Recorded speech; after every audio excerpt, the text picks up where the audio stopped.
पश्चिम बंगाल के आंकड़े एक बार फिर बता दूं, 294 सीटें हैं, 291 के रुझान, लगभग सभी सीटों के रुझान हमें मिल चुके हैं। 215 पर तृणमूल कांग्रेस आगे, जबरदस्त परफॉर्मेंस है। कांग्रेस 31, लेफ्ट 30, इनकी सीट शेयरिंग हुई थी तो 61 सीटें, महज 61 सीटें। एक और आंकड़ा, उस पर गौर कीजिए, बीजेपी 12 सीटों पर आगे, इसे कमतर नहीं आंक सकते हैं। बीजेपी 12 सीटों पर आगे, ये भविष्य की एक तस्वीर क्या हम देख पा रहे हैं पश्चिम बंगाल में। नीलांजन, भ्रष्टाचार के आरोप लगे, गुंडागर्दी के, लॉलेसनेस के, तमाम चीजों को दरकिनार करते हुए इस तरह का परफॉर्मेंस। देखिए 184 के ऊपर, हाँ। इन सब के बावजूद क्यों? मुझे लगता है कि हमको समझना पड़ेगा कि 2011 की जीत क्यों हुई थी। वो महज एक नाराजगी नहीं थी लेफ्ट फ्रंट से, लेकिन एक तरह से वोट था, एक ऑल्टरनेट, सिर्फ पॉलिटिकल कल्चर नहीं, सोशल कल्चर को। बंगाल के बारे में लोग बहुत दुहाई देते हैं। पहला स्टेट जहां रेनेसां आया था, पहला स्टेट जहां एजुकेशन आया था, स्वतंत्र की जो लड़ाई थी वो सबसे पहले बंगाल से शुरू हुई थी, स्वदेशी आंदोलन के समय। बहुत सही बात है, लेकिन बंगाल इस सब के बावजूद दो चीजों में हमेशा अनरिजॉल्व्ड इश्यूज को रखी। एक तो कि महिलाओं की स्थिति बंगाल में कभी अच्छी नहीं थी। बंगाल में एक मिसोगिनी का एक हमेशा बहुत लंबा ट्रेडिशन है। उसे तोड़ा है, बहुत उसे ममता ने तोड़ा, बिल्कुल तोड़ा है।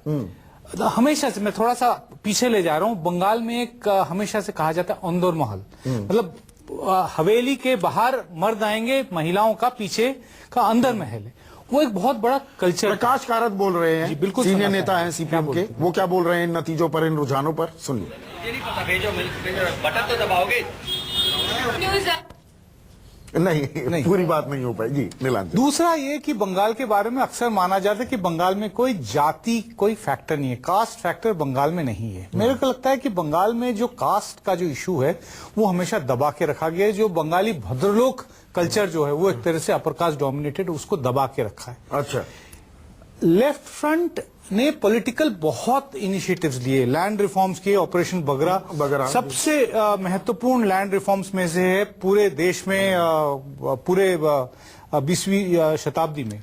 लेकिन उसके बावजूद जो बेसिक जो सोशल नॉर्म्स थे, उसमें जो सोशल रेवोल्यूशन लाना चाहिए था, वो पॉलिटिकल ये तो पुरानी बातें हो गई। मैं कह रहा हूं 2011 के बाद 2016 तक लेफ्ट ने क्या किया? ममता बनर्जी ने जो 2011 का जो वर्डिक्ट लिया था, उसी कि 2011 के बाद क्यों ऐसा हुआ है ना, तो हाँ, तो ये बात सही है कि ऑर्गेनाइजेशनली भी एक लेफ्ट, एक 2011 में जो मुद्दे उठा रही थी ममता, जो नारे बुलंद कर रही थी, वही चीजें 2016 में की हैं। बिल्कुल कुछ उन्होंने, तो मतलब विपक्ष ने कुछ नहीं किया। हाँ, और खासकर ममता ने भी कुछ नहीं किया। ममता ने भी कड़वी बात हो जाए ऐसा, ममता ने भी खास कुछ किया नहीं बंगाल के लिए। ठीक है, करना था ना, कांग्रेस को करना था। हाँ बिल्कुल, लेफ्ट कांग्रेस को इश्यूज उठाने थे, जो ऑपोजिशन जो मतलब जिनको करना चाहिए। ठीक है, टाइम लगता है, और खासकर उनके भी काडर की पिटाई बहुत हो रही थी। एक एटमॉस्फेयर ऑफ पॉलिटिकल इंटिमिडेशन जिसको हम कहते हैं, वो काफी जो है बढ़ गया था इस दौर में। ठीक है ना, और यही वजह है जिसकी वजह से कि लेफ्ट और कांग्रेस दोनों एक साथ आए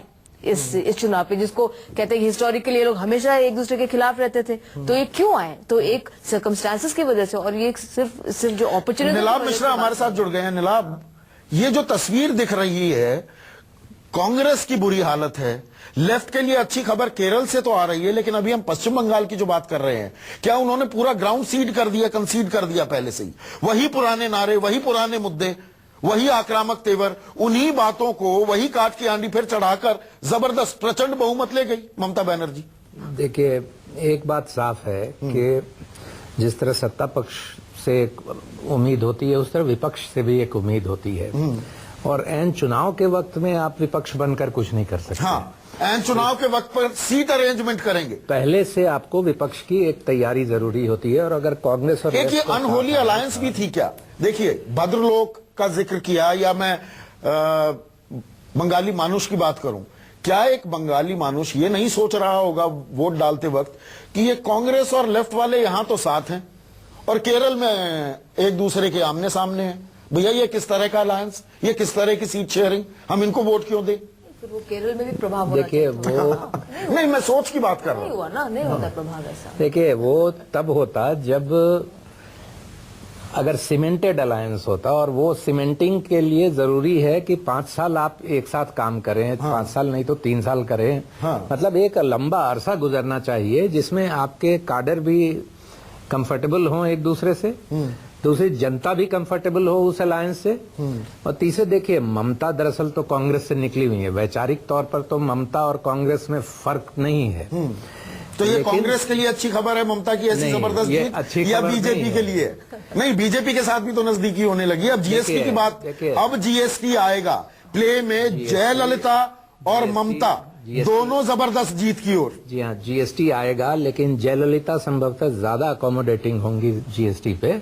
ममता के साथ ये है कि ममता अगर कम सीटों से जीतती तो केंद्र पर उनकी निर्भरता ज्यादा होती, और जो पिछले दिनों जो हमने भ्रष्टाचार के आरोपों में जो टकराहटें देखी भारतीय जनता पार्टी और ममता में, और ममता का जो अपना व्यक्तित्व है वो अब बड़ी कठोर बार्गेनिंग करेंगी, बड़ा मैवरिक किस्म की हैं, तो उनको बदले में क्या मिलेगा जीएसटी के वह देखेंगी, और वो बीजेपी की जो केंद्र सरकार है वह बदले में उनको क्या देना चाहेगी इस पर निर्भर करता है, और बदले में अगर कुछ देगी, क्योंकि आगे बीजेपी की भी आकांक्षाएं, महत्वाकांक्षाएं पश्चिम बंगाल में हैं। अभी मैंने कुछ देर पहले निरंजन ये कहा कि देखिए बीजेपी की 12 सीटों पर बढ़त दिख रही थी, अब वो घटकर 8 सीटों पर हो गई है।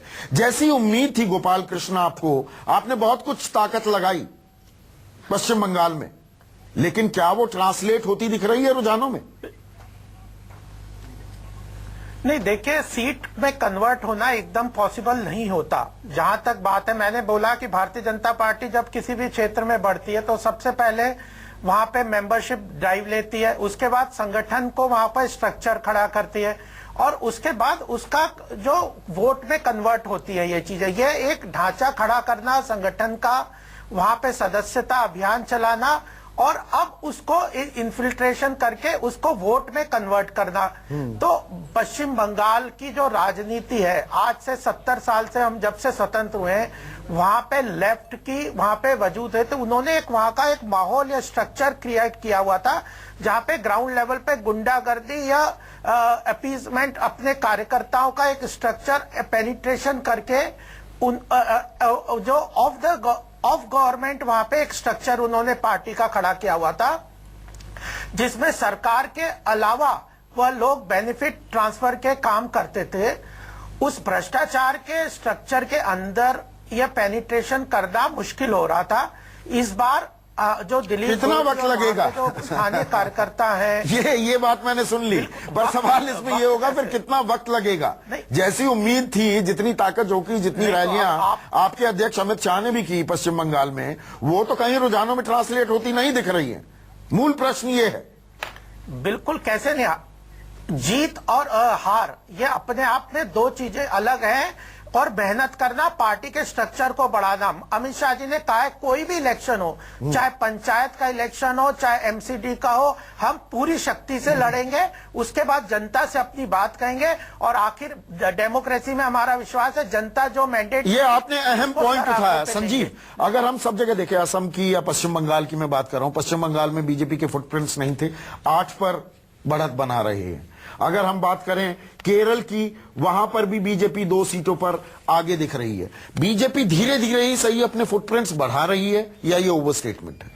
देखिए, सबसे दिलचस्प बात यह है, बीजेपी रिकॉग्नाइज इस बात को नहीं करना चाह रही है कि वो सफल इसीलिए हो रही है क्योंकि जहां जहां कांग्रेस है वहां वहां एक नया कांग्रेस भारतीय जनता पार्टी के रूप में सामने आ रहा है। लेकिन उसकी असली समस्या, तो उनका कांग्रेस मुक्त भारत का सपना साकार होता दिख रहा है क्या? असली, बिल्कुल, और असली समस्या अब उनकी कांग्रेस नहीं है। ये बार बार जोर देना कांग्रेस के ऊपर या कांग्रेस मुक्त भारत बनाने पर, वो नहीं है। समस्या उनकी रीजनल पार्टीज है, और वो चाहे बिहार हो, वो चाहे अभी जो नतीजे सामने आए हैं वो हो, या फिर उसको इस तरह से देखें आप, तो जहां जहां जीत हुई है वहां वहां कांग्रेस है। असम में अगर जीत हुई तो कांग्रेस की सरकार से जीत हुई, महाराष्ट्र में शत्रपों से लड़ाई होने वाली है। बिल्कुल, बीजेपी इनकी लड़ाई, और उस तरफ ये ध्यान देना नहीं चाह रहे हो आप। जिस फुटप्रिंट की बात कर रहे हैं ये बहुत स्लो है।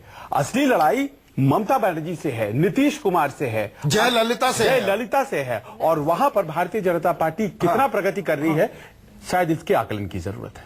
तो ऐसे में एक और अब सिक्के का दूसरा पहलू देखें, कांग्रेस के लिए तो ये वेकअप कॉल है क्या? वेकअप कॉल तो बहुत हो गई, 44 पर आप समझ जाएं, तब भी ना जागे हैं, तब भी कुंभकर्णीय निद्रा में लीन रहे हैं। अब ये आंकड़े क्या बताते हैं? कांग्रेस के लिए वेकअप कॉल नहीं है, घड़ी की बैटरी 2014 के बाद से बजते बजते पहले ही बंद हो गई है, बंद हो गई, तो घंटी नहीं बज रही है वेकअप कॉल के, क्योंकि पार्टी नहीं उठ पा रही है, ना अपनी लीडरशिप, असम में ना दिख अपनी गया, आप ही के गए हुए नेता घर का बेदी लंका ढाए, आपकी लंका ढह गई। ना ऑल्टरनेट इश्यूज किन मुद्दों पे चुनाव लड़ेगी वो कांग्रेस तय कर पा रही है, ना अपना लीडरशिप इशू को तय कर पा रही है। जहां तक बात आती है ममता बनर्जी क्या करेंगी? ममता बनर्जी को बंगाल के ममता आगे, बनर्जी का आपने जिक्र किया, देखिए ऐसी जबरदस्त जीत की ओर वो जा रही हैं, लेकिन अपनी सीट पर ममता बनर्जी महज 158 सीटों से आगे, 158 वोटों से देखना आगे। पड़ेगा अभी ट्रेंड है कहां जाके फाइनल। मुझे नहीं लगता कि ममता बनर्जी 158 से या तो हारेंगी या जीतेंगी, वो कहीं ज्यादा होगा, ये ऐसे ही आ जाता है बीच में। नहीं, कुछ लोगों ने प्रेडिक्ट किया था, ये कुछ लोगों ने प्रेडिक्ट इसी किया सीट था। से हैं वो, चंदन बोस के खिलाफ भारतीय जनता पार्टी के जो सुभाष चंद्र बोस के जो रिलेटिव है, 158 वोटों से आगे। आप देखिए कि ये भी एक सच्चाई है, बिल्कुल इसी प्रदेश की एक इसलिए सच्चाई वोट शेयर्स भी हमें देखने होंगे और मार्जिन्स भी देखने की जरूरत पड़ेगी, जो फाइनली सारे फिगर्स 2 घंटे 20 मिनट से ज्यादा की काउंटिंग हो चुकी है, उसमें 158 वोटों से आगे। ये भी अपने आप में एक दिलचस्प एक स्वाद है, बिल्कुल एक जायका है ये भारतीय पूरा चुनाव इलेक्शन में। के एक छोटा सा नाम ब्रेक से ले लेते हैं इस बात पर, और ब्रेक के बाद ये चर्चा जारी रहेगी, बने रहिए।